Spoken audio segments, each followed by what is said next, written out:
Disso está no subtítulo. Essa oposição entre adjetivações consideradas totalmente diferentes. Vamos contextualizar. Cabelo de vassoura de bruxa. Piada mal intencionada ou piada mal interpretada? Eu comeria ela e o bebê. Piada mal intencionada ou piada mal interpretada? Vejamos mais um exemplo. Mulher feia não deveria reclamar ao ser estuprada, pois isso não é um crime, mas sim uma oportunidade. Piada mal intencionada ou piada mal interpretada? Mais pesada ainda, por que na África não tem Natal? Porque só tem presente se você comer tudo. Piada mal intencionada ou piada mal interpretada? São com essas perguntas que eu estimo vocês a tentar dar um passo à frente para descobrir se deve ou não haver limites no humor. Passando inicialmente para uma base de definições, mas sem antes mencionar que o humor politicamente correto nasceu com essa ideia de criticar quem geralmente oprime, quem geralmente reprime ou quem geralmente está por cima na sociedade. Quem não se lembra dos bobos da corte na Idade Média, pessoas que foram criadas de uma função de fazer uma crítica ou uma sátira à nobreza, seja seu comportamento, seja seus hábitos, seja as suas relações com o povo. Mesmo que a nobreza, de frente com o bobo da corte, o nobre, o rei, não visse, não enxergasse aquela crítica tão agressiva, explícita, o bobo da corte nasceu para isso, fazia isso. E como é que você sabe disso? Por exemplo, há bobos da corte que ficaram muito ricos com essa atividade. Bobos da corte que, através dessa sátira e dessa crítica, denegriam tanto a imagem dos nobres, prejudicavam tanto a sua relação com o povo, que os nobres chegaram assim: não, vou começar a te pagar aqui, ó. Eu te pago, você não faz mais piada sobre mim. Você está me prejudicando, isso eu não quero. Eu tenho dinheiro, você pode ter piada de mim. Pronto, acabou. A galera, de tanto fazer essas piadas, começaram a ficar ricas. E atualmente, o que se encaixaria na definição de politicamente correto? Esse discurso que tem a finalidade de fazer rir, como politicamente incorreto, ele tem que ser fidedigno às políticas morais de boa convivência. Ou seja, as políticas que me fazem viver bem com você em sociedade. Caracterizada pelo discurso neutro, se afastar de uma expressão agressiva que venha te prejudicar, me prejudicar ou prejudicar a nossa relação dentro da sociedade e as nossas cidadanias. Por isso que esse discurso neutro, longe de ser parcial, longe de ser tão agressivo, mesmo com a intenção de crítica e sátira, é fundamental na caracterização dessa modalidade de humor. Aí disso pode ter nascido o politicamente incorreto. Esse politicamente incorreto, ele, em contrapartida, ele não se sente obrigado a não colocar qualquer um como alvo da piada. Ou seja, classe social, etnia, orientação sexual. Seja homem, seja mulher, seja rico, seja pobre, seja negro, seja branco, seja heterossexual ou homossexual. Eles não se importam de colocar essas pessoas como alvo da piada. Não se sentem tão presos a algo que limite seu campo de ação. Ou seja, eu vou falar do jeito que eu quiser, não vou tentar manter o discurso mais neutro possível, porque eu quero o seu riso. Aí você está lá, a pessoa, vamos problematizar aqui, a pessoa está sentada vendo televisão, à noite o programa está indo gentil, quase pegando sono. Aí o cara fala alguma coisa de negro, o cara já levanta, filho da puta, não sei o que, meu Deus do céu, racista, preconceituoso. Não, cara. Não é assim que você vai fazer. Não é assim que você vai conseguir adjetivar e caracterizar o humor. Não vai ser assim. No final das contas, a caracterização que você pode ser dado para o humor, para aquele tipo de piada, pode ser a mesma da maioria. Só que o caminho que você vai usar, se você for caracterizar de baixo pronto, vai ser diferente. Vai ser menos claro e menos explicativo, pouco explicativo. Mas então o que você propõe para a gente para caracterizar melhor o humor? Tais fatores. Para você estabelecer uma interpretação sobre o humor ou sobre a piada, você deve analisar o contexto, o cenário no qual está escrito, analisar as figuras do alvo da piada, do comediante e do artista. E no final das contas, o que você vai estar fazendo? Pegando o conteúdo da piada e destrinchando ele, analisando cada fator, para no final você consiga, com certeza, falar: esse humor é preconceituoso. Não, talvez não seja a adjetivação certa, mas vai ser a sua que você vai estabelecer convictamente. Vamos partir então para alguma análise de caso. Comecemos pelos deputados Justo Veríssimo e deputado Atílio Pereira, interpretados respectivamente por nosso mestre da comédia Chico Anísio e o Danilo Gentili. Se você olha para aquela face que está no balãozinho do Chico Anísio, eu quero que o pobre se exploda. O quão perigosa essa frase é? Essa frase não seria um tesão, motivação para aquela pessoa que está na frente da televisão, prestes a caracterizar o humorista como preconceituoso? Ela se sentiria até mais feliz quando ouve isso aí. Não, agora eu vou poder convictamente caracterizar ele como racista, como preconceituoso. Mas não. Nesses dois casos, os fatores que você deve levar em conta, primordialmente, são o contexto no qual as piadas são escritas e a figura do personagem. Quem são os personagens? Criados como uma forma de crítica ao político brasileiro, à política brasileira, criticando seu comportamento, as suas ações com o povo, as suas ações para com os cidadãos.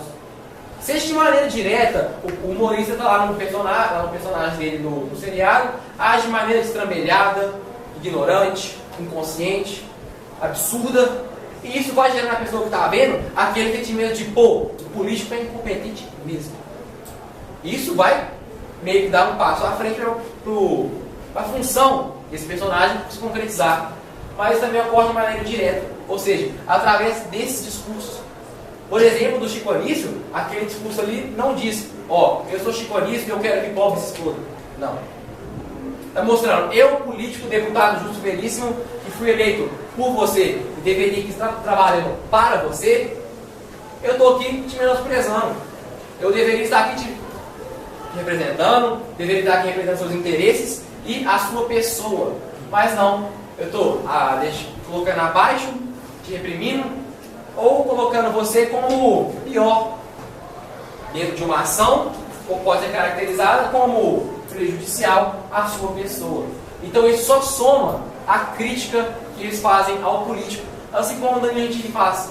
Usa a mulher, usa o homossexual ou usa o negro para colocar algo a mais na crítica ao político brasileiro. Mas passando para casos mais polêmicos, o caso da Arielle e do Faustão. Faustão se referiu aos cabelos de Arielle como cabelo de vassoura de bruxa. Faustão pegou um símbolo da cultura de beleza do afrodescendente e relacionou com uma vassoura de bruxa. Isso é uma comparação, uma analogia infeliz. Tendo em vista, Faustão, 6 horas da tarde, depois do jogaço de 4 horas da tarde do Campeonato Brasileiro, a galera ali está com preguiça de mudar de canal, dá aquela sensação quando passa a vinheta do Domingão do Faustão de porra, meu final de semana acabou. Aí o que Faustão fala? Faz uma analogia chula. Quem está assistindo? Negros e brancos. Quem está assistindo? Homens, mulheres, todas, pessoas, público de várias idades, várias orientações sexuais, várias etnias. Logo, as interpretações vão variar a partir do momento que ele coloca isso de maneira leviana, palavra muito da Aécio Neves. Então Faustão tomou muito pouco cuidado, não teve discernimento. Ele brincou com o alvo da piada, que seria Arielle negra, cabelo black power, e no contexto que muitos dizem que o preconceito está se naturalizando na nossa cultura. O preconceito está se tornando cada vez mais comum na nossa sociedade. E esse tipo de frase perpetua ainda mais o preconceito. Na opinião dessas pessoas, é para isso que a frase de Faustão serviu, perpetuar o preconceito. Passamos então para um caso mais, vamos dizer, polêmico. Rafinha Bastos, o cara da comédia ou o cara do preconceito? Não sei. Mas então vamos analisar um dos casos que ele foi interpretado majoritariamente como preconceituoso, como agressivo, como imbecil. Como na piada que eu citei no início da palestra, que ele fala que mulher feia deve agradecer por ser estuprada, pois isso é uma oportunidade. Não é um crime. Ele diz isso. O que ele faz? Ele pega o alvo da piada, que é a mulher que ele considera feia, que não se encaixa ou no padrão de beleza dele, ou nos impostos pela sociedade, e se sente no direito, ou na vontade, de fazer piada com aquela mulher. Ó, você pra mim é feia, então eu vou te menosprezar. Não tô ligando com isso não, Mas em qual contexto? Exatamente esse contexto da cultura ocidental, de todas as outras culturas tentarem impor um padrão de beleza a você. Você deve ser desse jeito. E se você não for, pessoas como Rafinha Bastos podem fazer piadas com você. E se ele coloca isso de maneira tão mal, pontua tão mal esse alvo da piada dentro da piada, abrindo interpretação como a de que isso foi uma apologia ao estupro. Não que todo mundo saia estuprando todo mundo, logo após saírem de suas casas ao ouvirem essa piada do rato de braços, não. Porque ele torna como positivo o ato do estupro. Nesse caso, ele coloca como positivo o ato de estuprar uma mulher. Ele não incentiva diretamente, ó, sai daqui, você vai estuprar 500 pessoas, não. Mas ao mesmo fato que ele positivo esse ato, ele de certa forma faz um incentivo indireto a esse ato. Mesmo que, como eu falei, ninguém sai estuprando todo mundo logo após o discurso. Mas se então, partindo disso, você fala que é impossível a gente fazer uma piada com minorias e não ser bem interpretado, não ser bem intencionado? Claro que não. Atualmente, nós temos dois casos explícitos, que é o do Fernando Caruso e o do Paulo Gustavo. Ambos os humoristas trabalham com o que é caricato, com o que é absurdo. Só que a maneira como eles trabalham pode ter um ponto semelhante, mas tem pontos muito específicos e muito característicos de cada humorista. No caso do Fernando Caruso, ele trabalha com aquela questão de auto-humilhação. Eu estava conversando esse dia com o meu co-orientador, Pedro Martins, que não conhece, e ele deixou isso bem claro para mim. Que, por exemplo, eu fui para um stand-up do Fernando Caruso, ele para assim para a plateia, vou dar 1 minuto, 30 segundos para vocês olharem para mim e se acostumarem com a minha cara. Porque eu sei que é difícil olhar para uma pessoa tão feia como eu. Ou seja, ele se auto-humilha. Ele trabalha com um absurdo dentro da figura dele. Assim, eu estou me humilhando. É um absurdo, mas é um absurdo comigo. Então ele cria um ambiente mais tranquilo entre ele e a plateia, e que qualquer coisa que ele falar em seguida vai encontrar um ambiente mais calmo, um ambiente mais, digamos, totalmente suave, como você gosta de dizer. Assim, qualquer coisa que ele falar, ou vai ser interpretada como somente piada, ou como uma intenção de crítica à sociedade.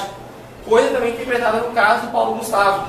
Paulo Gustavo, ele trabalha muito e muito bem com a questão de pontuar corretamente a minoria na piada. Ou seja, colocar o negro no exato momento, no exato contexto, dentro daquele seriado e o stand-up. Se ele colocasse 1 minuto depois o mesmo negro na piada, talvez não poderia causar a mesma repercussão, poderia causar uma retaliação a mais. Mas ele consegue ser tão bem pontual, consegue ser tão bem claro nas falas deles, que ele consegue gerar todo esse ambiente de falar, não, o cara ou está fazendo crítica ali à sociedade, no sentido não de prejudicar a mulher, reprimir a mulher, mas no sentido, ó, é isso que está na sociedade. Ou alguns estão vivendo com isso, ou você pode dar uma coisa para mudar. Eu estou expondo aquilo que está na sua cabeça. Peguei uma varinha de perto, joguei na sua mente, retirei aquilo que você pensa, coloquei na sua mesa, na sua frente. Aquilo que está na sua cabeça, aquilo que está na sociedade. Se você não concorda, pondere, mude. Se você acha somente uma piada, tranquilo, porque a minha intenção não foi criticar a mulher em si. Mas aí vocês viram que a minha própria interpretação pode ter variado conforme o contexto, conforme todos os personagens. Por quê? Isso é sintetizado na fala do linguista suíço Fernando Saussure. Ele fala que o ponto de vista é quem cria o objeto. Ou seja, a todos os conhecimentos que pertencem à comunicação, que pertencem à língua, você parte das suas visões de mundo, de uma série de coisas a serem analisadas e cria o seu objeto. No caso do humor, o objeto vai variar, porque a minha visão sobre o cenário pode ser diferente de outra pessoa. A minha visão do público-alvo e do comediante pode ser diferente. Não é como nas ciências mais exatas, ciências como a física e como a química, que você tem um objeto e se lança sobre ele vários pontos de vista para aí você conseguir ver qual que é o certo. Aqui não se sabe qual que é o certo, não se sabe qual que é o errado. E com isso, eu não quero que você saia daqui defendendo veementemente o politicamente incorreto, nem criticando, mas tem um discernimento que há muito mais coisas a se analisar do que o próprio objeto piada que você enxerga. É muito mais do que você enxerga. Tem toda uma névoa de mistérios, toda uma coisa política por volta da piada. Uma coisa econômica, já que eles são pagos para fazer esse tipo de comentário, a trabalharem com um absurdo. Então, ao sair daqui, e contaram com um colega, saibam que se vocês analisarem aqueles pontos, vocês poderão ser bem mais claros. Isso vale para os dois lados. Eu não consigo criticar o humorista, ou elogiar, ou defendê-lo. Carta Capital, colunistas. O que você percebe nos textos deles, quando eles falam sobre Rafinha Bastos, sobre o próprio caso do Faustão? Analisa o contexto, igual a gente fez aqui agora, quando o preconceito está se naturalizando. Analisam o alvo da piada, Arielle. Analisam Faustão, onde ele falou, com quem ele falou, para quem ele falou e como ele falou. Assim como humoristas, através dessas análises, eles podem ser mais claros no que eles querem defender e às vezes, se eles também analisarem esses pontos, eles conseguem chegar numa conclusão que pode achar algo incoerente na conclusão de que é contra o politicamente incorreto. Se há patrulha excessiva do politicamente incorreto atualmente, não sei, isso vai de cada um. Mas o que eu quero que vocês saibam é que há muito mais no humor do que vocês podem ver. Então tomem cuidado ao fazer piadas, tenham um bom dia e sejam felizes.